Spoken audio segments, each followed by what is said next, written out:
Connect with your potential customers wherever they are. Effective uses Comcast viewership data insights to combine advanced targeting capabilities with premium TV and streaming content, so you can deliver the best ad experiences to your audience no matter how they watch.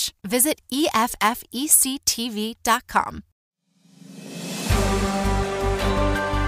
आम्ही जाणतो सर्वसामान्यांचं मन आणि होतो त्यांचा आवाज. म्हणून digital युगातही सकाळचे पॉडकास्ट बनलंय तुमचा बुलंद आवाज. ऐकायला विसरू नका सकाळच्या बातम्या रोज सकाळी 6ला eSakal.com आणि भारतातील सगळ्या अग्रेसर पॉडकास्ट स्ट्रीमिंग प्लॅटफॉर्म्सवर उपलब्ध.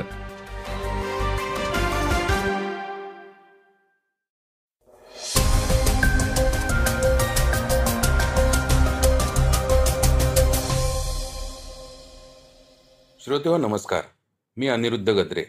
आता आपण ऐकणार आहोत आजचं सकाळचं पॉडकास्ट. NCERTनं अभ्यासक्रमातून डार्विनचा सिद्धांत वगळल्यानंतर चांगलीच खळबळ माजली होती. आता आवर्त सारणी ही पुस्तकातून गायब झाली आहे. नेमकं चाललंय तरी काय, ऐकूया आजच्या बातमीत.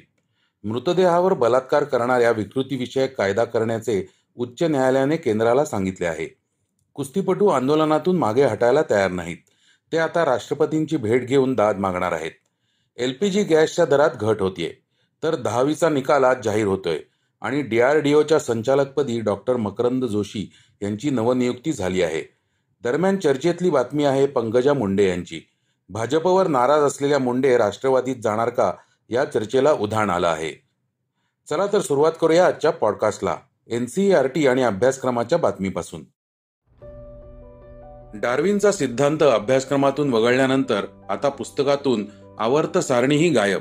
NCERTचा नवा निर्णय. केंद्र सरकारने शैक्षणिक पुस्तकांमधून महत्त्वाच्या संशोधनांसंबंधीचे धडे हटवण्याचा कार्यक्रम सुरूच ठेवला आहे. NCERTनं नुकताच चार्ल्स डार्विनच्या उत्क्रांतीवादासंबंधीचा धडा इयत्ता 9वी आणि 10वीच्या पुस्तकातून वगळला होता. त्यानंतर आता आवर्त सारणीबाबतचा धडा 10वीच्या पुस्तकातून काढला आहे. यामुळे आता पुन्हा एकदा वाद निर्माण होण्याची चिन्ह आहेत. National council of educational research and ट्रेनिंगनं अर्थात NCERTनं खरं तर यापूर्वीच अर्थात कोविडच्या महामारी दरम्यान तर्कशुद्धतेच्या नावाखाली आवर्त सारणीचा धडा काढला होता. त्यावेळी त्यांनी स्पष्टीकरण देताना हा बदल तात्पुरता असल्याचं म्हटलं होतं. मात्र आता हा बदल कायमचा करत आवर्त सारणीचा सिद्धांत रद्द करण्याचा निर्णय घेतला आहे. NCERTनं केलेल्या नव्या बदलानुसार आता 10वी नंतर 12वीचं शिक्षण घेताना जे विद्यार्थी रसायनशास्त्र म्हणजेच केमिस्ट्री हा विषय निवडतील त्यांच्याच अभ्यासक्रमात या आवर्त सारणीचा समावेश असेल. पण 11वी आणि 12वीच्या पुस्तकांमध्ये हा बदल होईपर्यंत 10वीच्या विद्यार्थ्यांना आवर्त सारणीचा धडा शिकता येईल असंही सांगण्यात आलं आहे. NCERTनं आवर्त सारणी संबंधीचा 5व्या क्रमांकाचा धडा आणि डार्विनच्या उत्क्रांतीवादाच्या सिद्धांताचा 9व्या क्रमांकाचा धडा अभ्यासक्रमातून वगळण्याचा निर्णय घेतला होता. या धड्यांमध्ये जीवनाचा उगम अर्थात पृथ्वीचं जीवन, मानवी उत्क्रांती आणि वंशावळ यांचा समावेश आहे. हे धडे वगळण्याच्या निर्णयामागील विशिष्ट तर्क स्पष्टपणे सांगितलेला नसला तरी NCERTनं सुरू केलेल्या अभ्यासक्रमाच्या तर्कशुद्धीकरण प्रक्रियेचा हा भाग असल्याचं म्हटलं जात आहे. मृतदेहावर बलात्कार प्रकरणी आरोपी निर्दोष.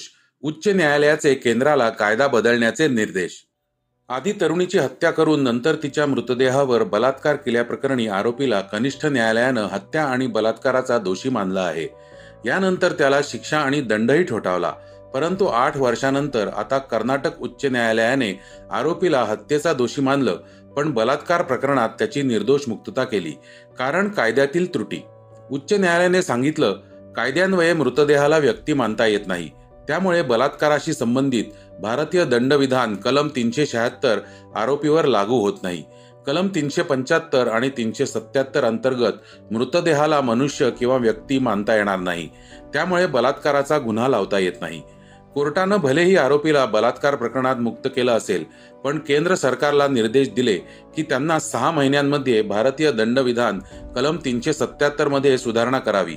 तसेच माणसाच्या आणि प्राण्यांच्या मृतदेहासोबत बलात्कार करणाऱ्या गुन्हेगारांसाठी शिक्षेची तरतूद करावी. न्यायालयाने म्हटलं की सरकारनं नेफ्रोफिलिया आणि मृतदेहांसोबत सेक्स करणं हा गुन्हा भारतीय दंडविधान कलम 377 अंतर्गत आणावा. न्यायमूर्ती बी वीरप्पा यांच्या अध्यक्षतेखालील उच्च न्यायालयाच्या खंडपीठानं म्हटलं की कलम 377 भलेही अनैसर्गिक लैंगिक संबंधाबाबत भाष्य करत असलं तरी यामध्ये मृतदेहाचा समावेश होत नाही. महिलेच्या मृतदेहावर बलात्कार केल्यास कलम 376 देखील लागू होत नाही. पण तरीही कनिष्ठ न्यायालयाने शिक्षा सुनावताना चूक केली.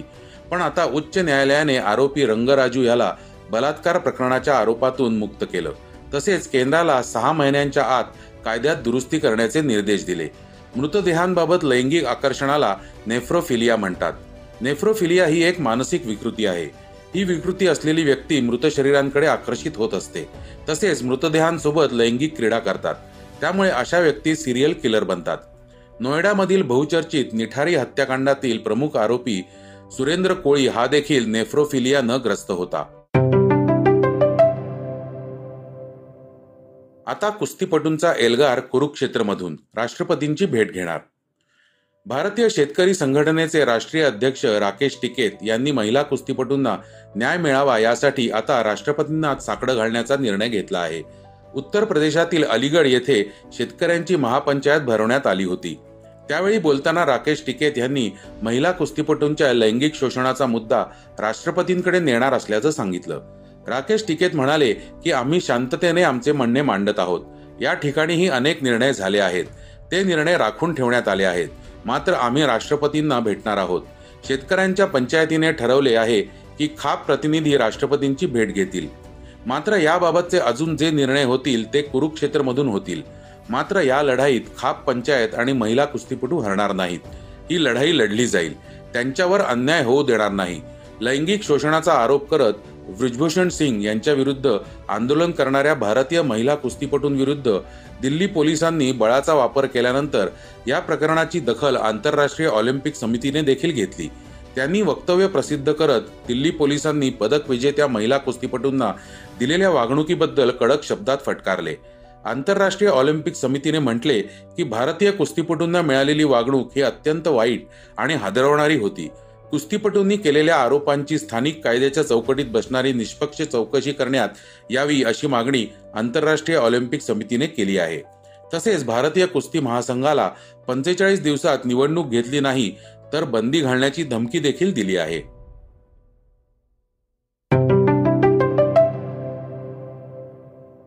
आता ऐकूया काही वेगवान घडामोडी. एलपीजी विकणाऱ्या कंपन्यांनी घेतलेल्या निर्णयामुळे सर्वसामान्यांच्या खिशावरील भार हलका झालाय.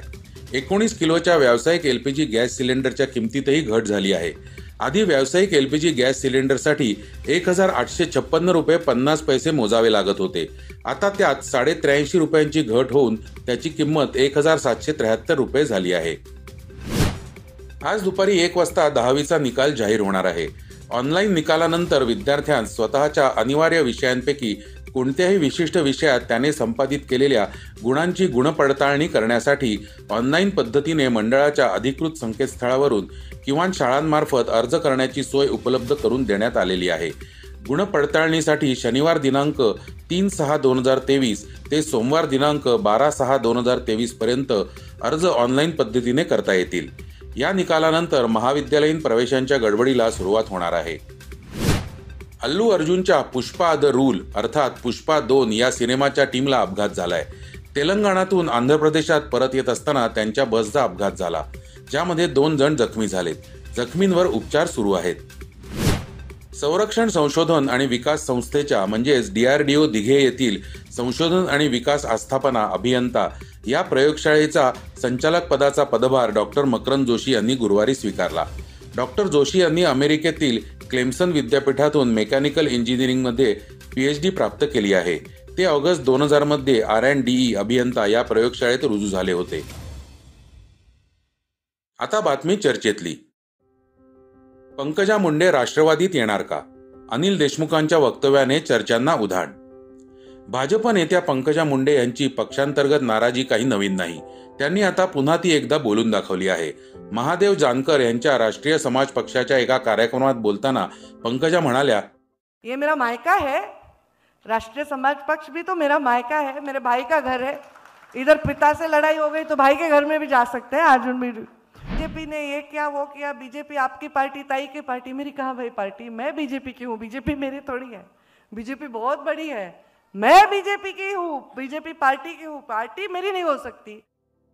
त्या पुढे म्हणाल्या, मला कशाचीच भीती वाटत नाही, भीती न वाटणं हे आमच्या रक्तातच आहे, कशाची चिंता नाही, काही नाही मिळालं तर मी ऊस तोडायला जाईन, कोणत्याही गोष्टीची आस्था अपेक्षा आणि लालसा नाही, केवळ जातीतल्या काही लोकांना मोठं करून जातीत मतं आणि मान मिळत नसतो, तो कमवावा लागतो, आम्हाला ती शिकवण मुंडे साहेबांनी दिली आहे। पंकजा यांच्या विधानामुळे त्यांच्या नाराजीची चर्चा पुन्हा सुरू झाली आहे। शिवाय त्या काही वेगळा निर्णय घेण्याच्या विचारात आहेत का अशी ही चर्चा रंगली आहे। राष्ट्रवादीचे नेते अनिल देशमुख याविषयी म्हणाले, पंकजा यांनी जर राष्ट्रवादीत येण्याचा विचार केला तर त्यावर नक्की विचार केला जाईल। राष्ट्रवादीचे नेते धनंजय मुंडे आणि बीड जिल्ह्यातील नेत्यांची चर्चा करूनच निर्णय घेतला जाईल। राष्ट्रवादीचे सर्वेसर्वा शरद पवार याबाबत निर्णय घेतील। प्रस्ताव असेल तर बीडमधील वरिष्ठ नेत्यांची चर्चा करून निर्णय घेतला जाईल। तर श्रोते हो, हे होतं आजचं सकाळचं पॉडकास्ट। आजचं सकाळचं पॉडकास्ट तुम्हाला कसं वाटलं हे आम्हाला सांगायला विसरू नका। यूट्यूबवर देखील तुम्ही सकाळचं पॉडकास्ट ऐकू शकता। त्यावरील तुमच्या प्रतिक्रिया सूचना आमच्यापर्यंत जरूर पोहोचवा आणि सगळ्यात महत्त्वाचं म्हणजे सकाळचं पॉडकास्ट तुमच्या मित्रांना कुटुंबियांना नक्की शेअर करा। उद्या पुन्हा भेटूयात। धन्यवाद। वाचा, बघा आणि आता ऐका आणखी बातम्या isakal.com वर। तुम्ही हा पॉडकास्ट isakal वेबसाईट आणि ऍप वर सुद्धा ऐकू शकता। विसरू नका, या पॉडकास्टला आपल्या आवडीच्या पॉडकास्ट ऍप वर सबस्क्राईब किंवा फॉलो करायला।